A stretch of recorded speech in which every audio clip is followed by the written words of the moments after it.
Xin chào tất cả các bạn, chào mừng các bạn đã quay trở lại với channel YouTube Mò Kim.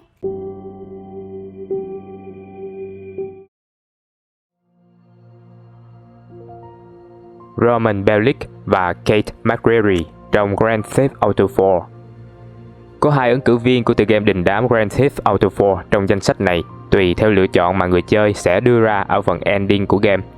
Roman Bellic là người họ hàng bị ám ảnh bởi bowling của nhân vật chính Nico, trong khi Kate McCreary lại là người yêu trong tương lai của anh.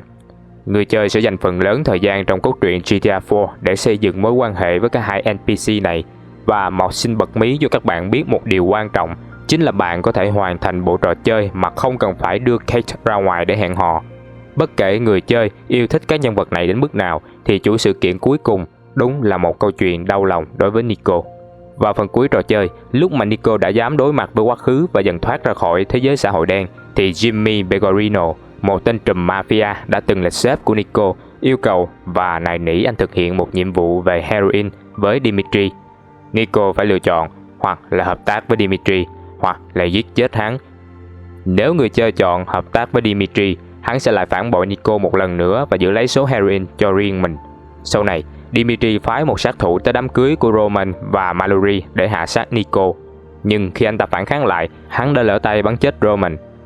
Dimitri cũng đã phản bội Pegorino và bắn chết gã, nhưng rồi chính hắn lại bị Nico giết chết trong căm phẫn tột cùng. Nếu người chơi chọn trả thù Dimitri, Nico sẽ lại lên con tàu Platypus và đấu súng với lũ tay sai của Dimitri. Cuối cùng, anh tìm thấy Dimitri và bắn chết hắn. Sau này, ở đám cưới của Roman và Mallory, Pegorino phẫn nộ vì Nico đã làm phản hắn nên đã bắn anh, nhưng lại bắn trượt và lỡ tay giết chết Kate. Lúc đó toàn bộ thế giới ngầm của thành phố Liberty coi y là kẻ thù. Pegorino cuối cùng đã bị Nico, Jacob và Roman giết. Cho dù người chơi quyết định như thế nào đi chăng nữa thì kết quả mà Nico nhận được chỉ có mất mát và đau thương mà thôi. Tidus Game Final Fantasy 10.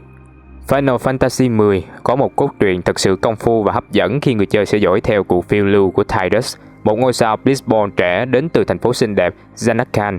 Chàng trai trẻ tuổi này khao khát trở thành một tuyển thủ Blitzborn giỏi nhất từ trước đến nay, giống như cha anh ta. Thật không may, một quái vật khủng khiếp tên Sin đã làm trật bánh tương lai đầy sáng lạng của Tidus, khiến anh xuyên không đến một vùng đất bí ẩn tên là Spyra. Tidus có thể không phải là nhân vật ấn tượng nhất trong trò chơi, nhưng không thể phủ nhận rằng trái tim của anh thật sự thuần khiết. Có rất nhiều tình huống mà chàng trai này hy sinh chính bản thân mình để cứu bạn bè.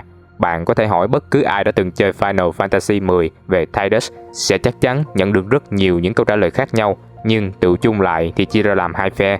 Một phe thì cho rằng Tidus thực sự là một gánh nặng, trong khi những người khác lại rất thích sự nghiêm túc và kiên cường của anh ta. Bất kể bạn cảm thấy như thế nào về Tidus thì tất cả chúng ta đều đồng ý rằng cái chết của anh ấy thật đáng buồn. Người anh hùng này đã dành phần lớn thời gian của mình ở Spyra để cố gắng tiêu diệt con quái vật Sin, chỉ để khám phá ra sự thật rằng bản thân vốn được đặc biệt tạo ra cho mục đích đó. Khi sinh vật này bị đánh bại, Tidus thấy sự tồn tại của bản thân mình mờ dần. Mặc dù xét theo một khía cạnh nào đó thì cái chết của anh không đến nỗi quá tệ, vì Tidus cuối cùng cũng đã được đoàn tụ với một số người rất đặc biệt tại Far Plane. Noble 6 của tựa game Halo Reach. Thương hiệu Halo nổi tiếng với rất nhiều cảnh chết chóc làm tan nát biết bao trái tim của game thủ, và Halo Reach cũng không ngoại lệ khi bạn sẽ vào vai Noble 6, một thành viên của đội Noble được giao nhiệm vụ bảo vệ Planet Reach khỏi The Covenant. Bạn sẽ không phải làm nhiệm vụ một mình đâu, mà bạn sẽ đi cùng với 4 người lính Spartan khác. Trong suốt cuộc hành trình của mình, bạn sẽ dần dần dành tình cảm cho những người đồng hành là Kat, Emil, Carter và Corey. Chính vì vậy mà khi thời khắc cuối cùng đến, bạn sẽ không thể nào chịu đựng nổi sự mất mát tàn khốc mà tựa game đem lại. Để tăng thêm sự đau đớn, ở màn hình cuối, Noble 6 chỉ có một mình, đơn độc. Noble 6 trút hơi thở cuối cùng trên hành tinh Reach, chịu chung một số phận với những người đồng đội của mình. Đây là một cái kết với buồn vui lẫn lộn. Vui vì sau những nỗ lực thì cuối cùng Noble 6 cũng đã thành công trong việc ngăn chặn Covenant. Còn buồn thì giờ đây, người chơi phải chứng kiến nhân vật mà mình bỏ thời gian tâm huyết vào gục ngã. Wonder trong Shadow of the Colossus. Shadow of the Colossus là một trò chơi có đồ họa cực kỳ đẹp. Người chơi sẽ điều khiển nhân vật chính là Wonder, một chàng trai trẻ, một anh hùng trong nhiệm vụ hồi sinh một cô gái trẻ có tên là Mono, một thực thể bí ẩn có tên là Dormin kẻ có khả năng hồi sinh người chết đã giao cho Wander một nhiệm vụ to lớn, nói với anh ta rằng Mono sẽ được hồi sinh nếu Wander phá vỡ 16 bức tượng Colossi xếp dọc theo sảnh chính của ngôi đền, đồng nghĩa với việc phải giết 16 con Colossi hiện thân của bức tượng. Một chiến mã trung thành có tên Agro sẽ đồng hành cùng Wander trong nhiệm vụ này, giúp anh ta bao quát được thế giới mở của game và tiêu diệt một số Colossi nhanh hơn. Trên đường đi, Wander mất đi người bạn đồng hành của mình. Tưởng chừng như điều này đã đủ đau lòng lắm rồi, nhưng không. Sau cuộc chiến đầy gian khổ với trùm cuối thì Wander quay về nhưng không thấy Mono được hồi sinh. Đó là một cú sốc nặng, cũng như là một sự lừa dối không thể chấp nhận được đối với Wander cũng như đối với người chơi sau khi đã bất chấp mọi thứ hoàn thành nhiệm vụ để rồi nhận ra mọi thứ đều là dối trá. Jenny Romano, Game The Darkness. Jenny không phải là một nhân vật yêu thích của các game thủ. Trong phần mở đầu của The Darkness, người chơi chỉ biết rằng Jenny là bạn gái của nhân vật chính Jackie Estacado. Hai người gặp nhau khi cô và anh đều là những đứa trẻ không may mắn của cùng một trại trẻ mồ côi. Jenny đã rất thích Jackie và cô còn bảo vệ anh khỏi một kẻ bắt nạt vô đạo đức. Kể từ giây phút đó, mối quan hệ của hai người trở nên thân thiết hơn và không thể tách rời. Thật không may, Jackie sống một cuộc đời tội lỗi khi anh ta là một kẻ giết người theo hợp đồng cho một cá nhân được gọi là chú Polly. Trong một phần của trò chơi, Jenny đã bị Polly bắt cóc và hắn mang cô đến trại trẻ mồ côi nơi Jenny và Jackie từng sống. Anh hùng của chúng ta đã đuổi theo để giải thoát cho cô người yêu khỏi tay ông trùm. Khi tới nơi thì anh ta lúc này bị The Darkness bắt kịp và khống chế. Nó buộc anh phải chứng kiến cảnh Polly cho một viên đạn xuyên qua đầu Jenny mà không thể làm được gì. Cô gái đáng thương đã phải nhận lấy cái kết bi thảm trong khi bản thân xứng đáng có được một cuộc sống tốt đẹp hơn.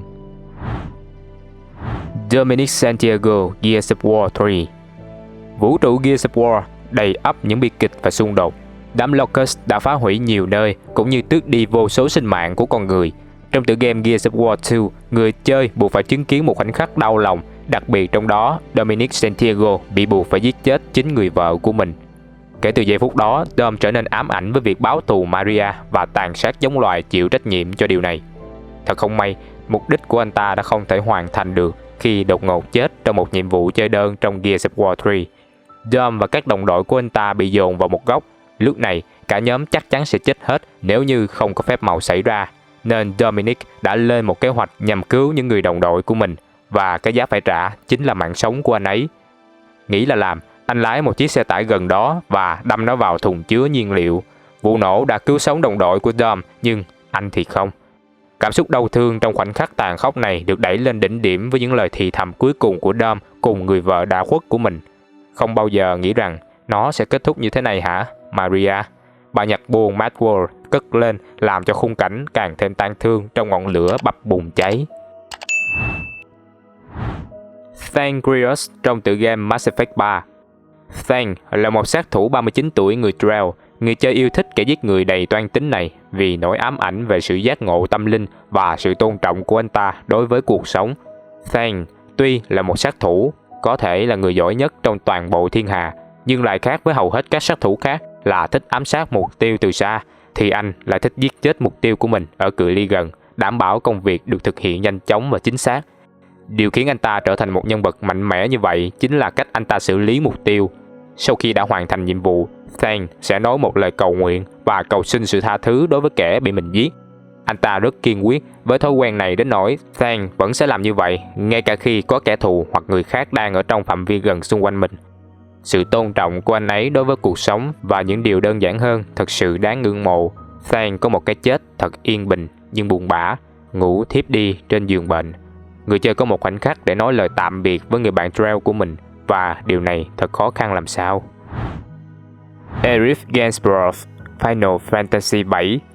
Mỗi lần có một ai đó nói về những khoảnh khắc buồn khi chơi game, cái tên Aerith thường bật lên trong tâm trí của người chơi.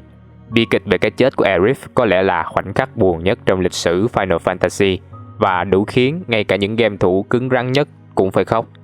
Cô gái bán hoa đáng yêu này có mối quan hệ với Zack từ Crisis Core Final Fantasy 7 và sau đó gặp Cloud thông qua một số tình huống kỳ lạ. Nếu như Aerith biết rằng việc gặp Cloud có thể sẽ khiến cho cuộc đời mình thay đổi, thậm chí là đem đến cái chết cho mình, thì không biết cô có còn đối xử tử tế với anh không? Đáp án là có, vì Aerith là một cô gái xinh đẹp và tốt bụng, Những fan hâm mộ của Final Fantasy 7 đều biết điều này và yêu mến Aerith là vì thế.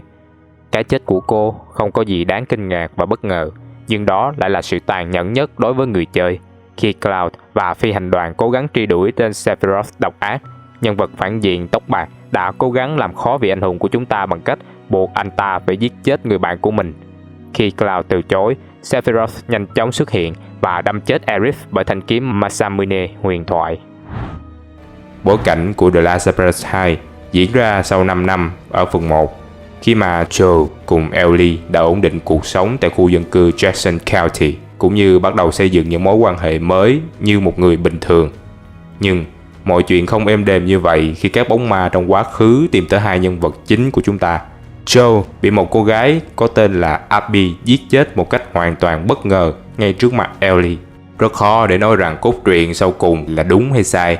The Last of Us 2 khắc họa rất rõ cái gì gọi là nhân quả khi mà Joel, Ellie và cả Abby đang phải lĩnh nhận những hậu quả từ quá khứ của họ. Mọi thứ trong game đều là một vùng xám, không có thiện ác hay chính nghĩa.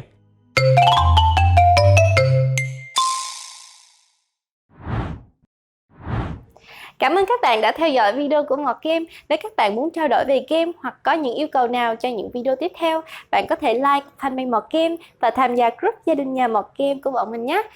Ngoài ra, đừng quên Mọt Game sẽ luôn có video buổi tối vào 7h30. Các bạn nhớ đón xem video nhé. Còn bây giờ thì xin chào và hẹn gặp lại các bạn trong các video tiếp theo.